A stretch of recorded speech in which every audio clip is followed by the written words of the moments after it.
18-sentabr Amerika Avam palatasining boshlig'i Nancy Pelosining bildirishicha, Avam palatasi kelar hafta Sharq Turkistondagi majburiy emgak munosabatlik ikki qonun loyihasiga qarab chiqadiganligini, ularning biri majburiy emgak orqali ishlab chiqarilgan mahsulotlarni import qilishni cheklash, yana biri bozorga solingan tovarlarning Amerika shirkatlaridan ta'minlash zanjirini oshkorlashni talab qilish ekan. Pelosi juma kunidagi qarorlik muxbirlarni kutib olish yig'inida, agar biz savdo manfaati sababidan Xitoydagi kishilik huquq dafsandichilik haqida so'zlashni rad qilsak, undaqda dunyoning har qanday yerda kishilik huquq haqida so'zlashdagi barliq axloq huquqimizni yo'qotgan bo'lamiz degan. Parlament boshlig'i Pelosi tilga olgan ikki qonun loyihasining biri bu yil mart oyida har ikki palatada 10 dan ortiq parlament a'zosi o'tirib qo'ygan Uyg'urlarni majburiy emgak solishning oldini olish qonun loyihasi bo'lib, dunyodagi paxtaning asosligi Xitoydan keladiganligi, Xitoy paxtasining 84%ning Sharq Turkistonda ishlab chiqariladiganligi, bunda iqtisodiy buzg'unchilik va insoniyatga qarshi jinoyatlarning davomlashiga yo'l qo'ymasdan kuchli harakat qo'llanish uchun loyihalangan ekan.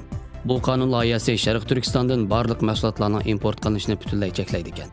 Faqat shirkatlar import qilishga ruxsat qilinishdan burun ularning ta'minlash zanjirida majburiy emgakning yo'qligi aniq va qoyil qilarliq isbot bilan ta'minlansa, ondan ruxsat qilinadi ekan.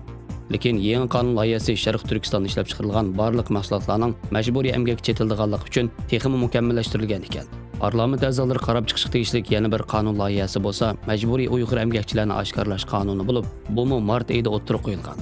Amerika pey bozoriga solingan shirkatlarning ta'minlash zanjiri va majburiy emgak yoki tutib turish lagerlari mahsulotlarini ishlatish uchurlarini oshkorlash talab qilgan.